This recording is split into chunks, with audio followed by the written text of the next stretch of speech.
Hello and welcome to my comic picks for the week of the 15th. I think that sounds right. And I'll get down back to the countdown for real this week. And I was only 4 books, so it's going to be starting with number 4, my 4th favorite comic of the week. Convergence number 2. And I'm not going to say I disliked it. It just was my least favorite of the 4 that I got. But it wasn't great. But after a slow start to the series with the 0 issue in number 1, which nothing much happened at all, but a bunch of explanation and exposition, this one decides to start with a flashback to the destruction of Earth 2 through the perspective of Dick Grayson. And not really what I wanted to see. And I don't see how that really was relevant considering we knew that Earth 2 was destroyed from the first issue.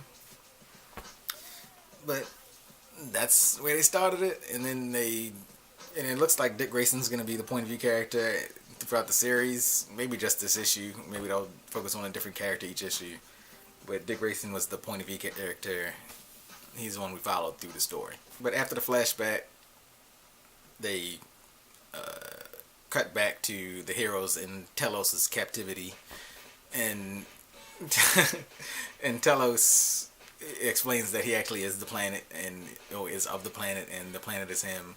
So I was confused about that last issue, but he just starts showing them what he's doing. He's pits 2 different cities against each other, and makes them watch them fight. But the heroes realize that while he's pitting the cities against each other, opening the domes, that his grip on them weakens because they're being held by him in this weird liquid metal substance, and they realize his grip is weakened while he's opening the domes, so they break out and they start fighting him, and he's like, well, I don't really feel like fighting you guys, so bye, and leaves them free, which I didn't understand.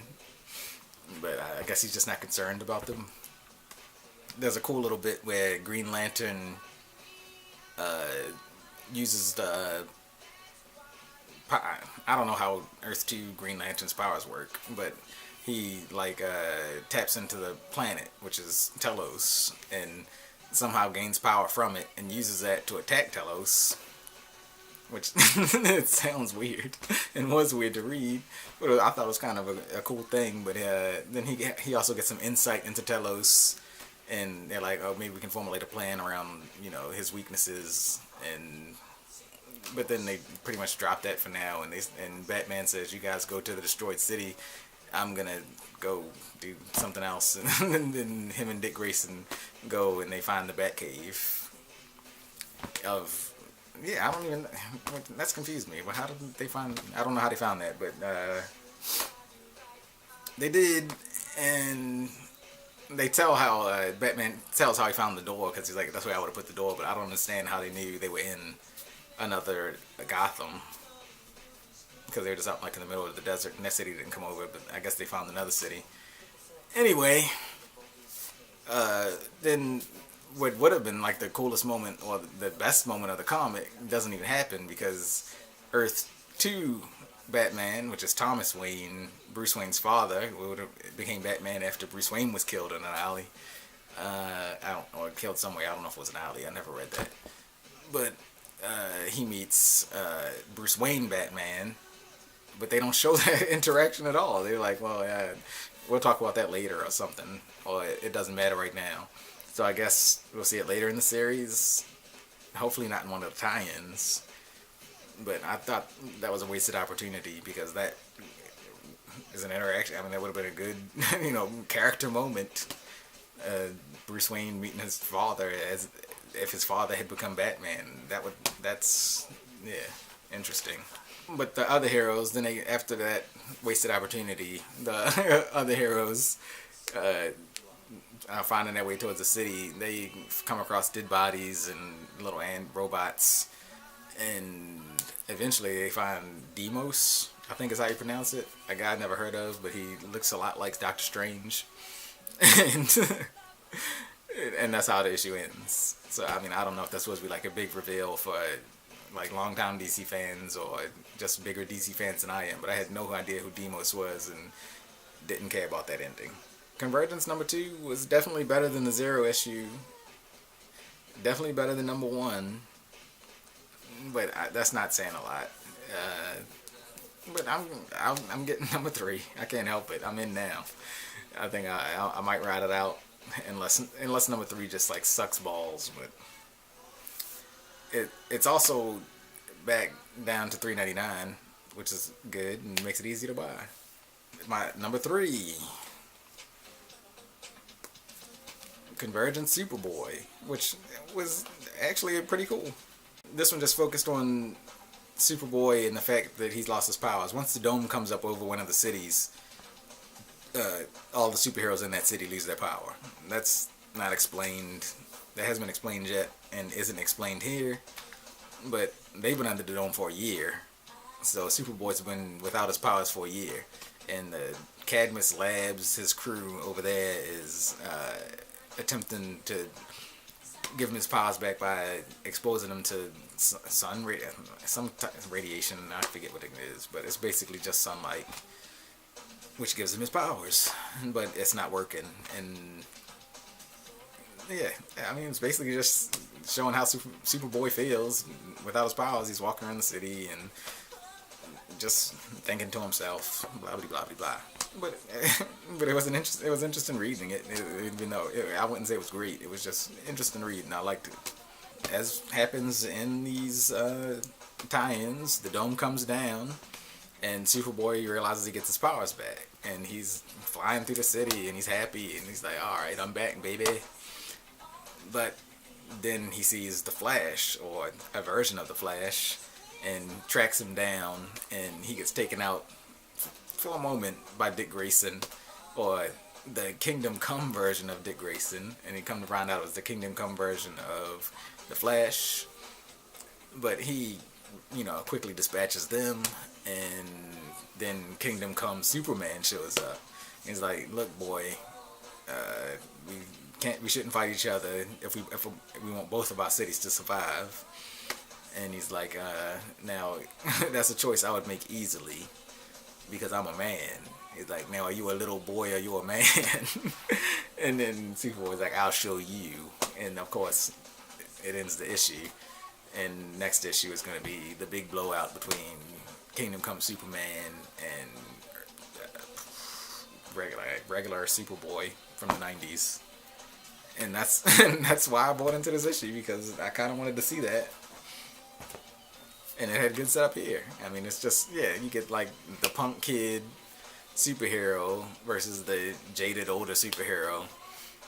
And we'll see what happens. I dug it. Nothing special. And I did have one issue with the comic. They've been under the dome for a year, but everything in the city still works like normal. I mean, there's still transaction. There's a guy selling snow globes, calling them, domed metropolis, and Superboy's like, "Hey, but these are just snow globes,"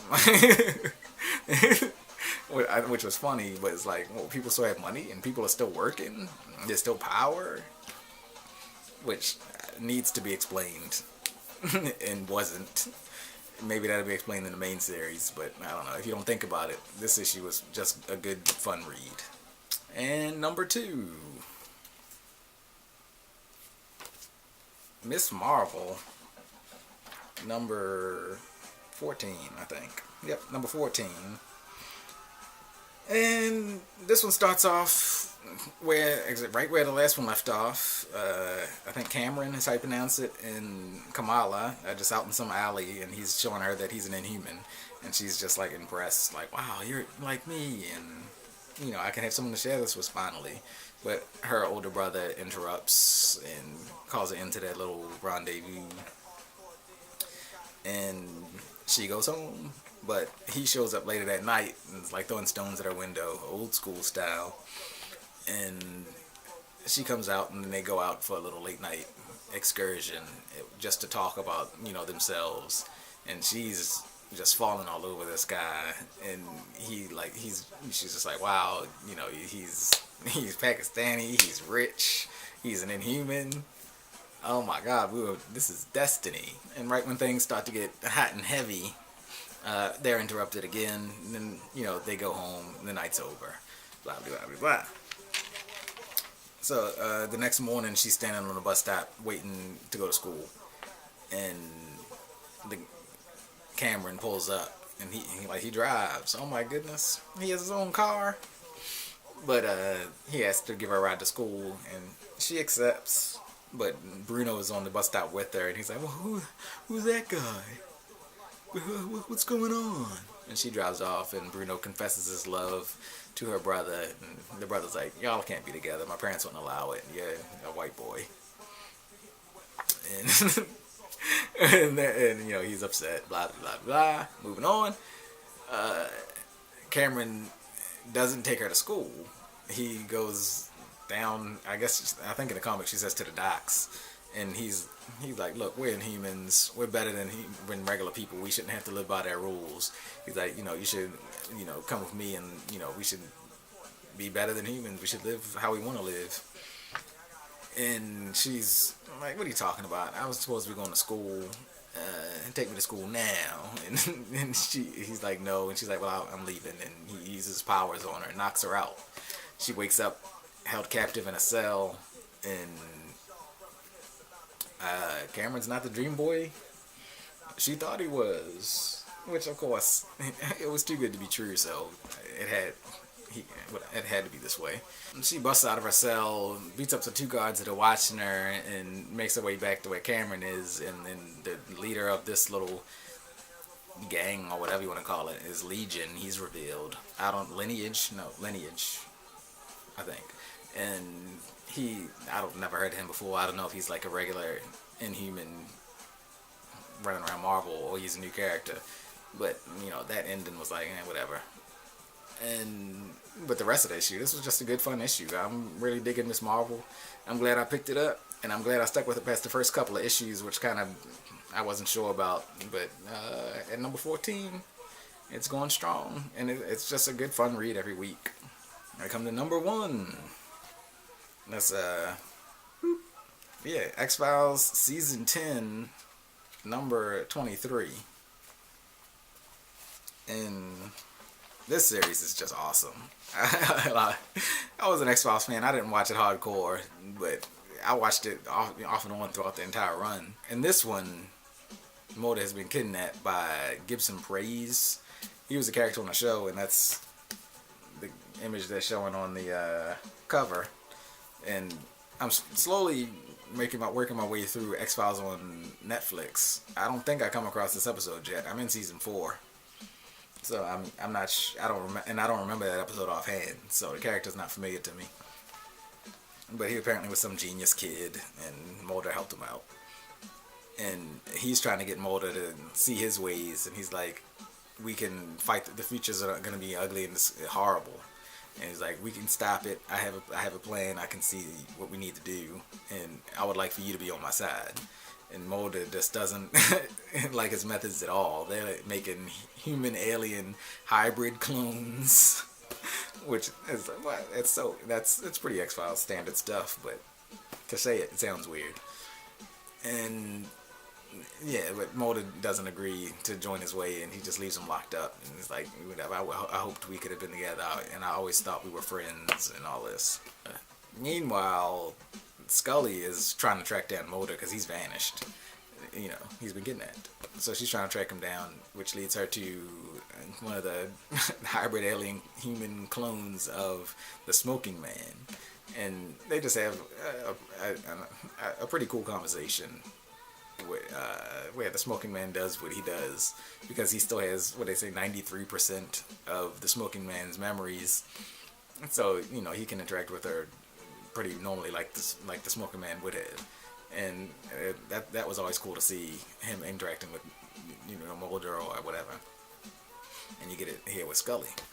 And yeah, not much happens in the issue. It's basically just the two scenes of Gibson Price and talking to Mulder, and Scully talking to the Smoking Man. But they're just awesome character-driven scenes. I mean, and this just feels like a perfect extension of the series. Like I said in my video yesterday, and I'm sure when I was doing my videos before, I said if you are a fan of the X-Files, why aren't you reading X-Files Season 10? This is just really, really good stuff. I can't wait for the next issue. This ends at 25 this season. They're planning on a season 11, and I think they're also planning on another season of the show, so I don't know how that's going to work. I doubt they would use, you know, the comic. I doubt they would build off of the comic on the show. But it would be cool if they did. But the creators involved, so maybe they will. But yeah, good stuff.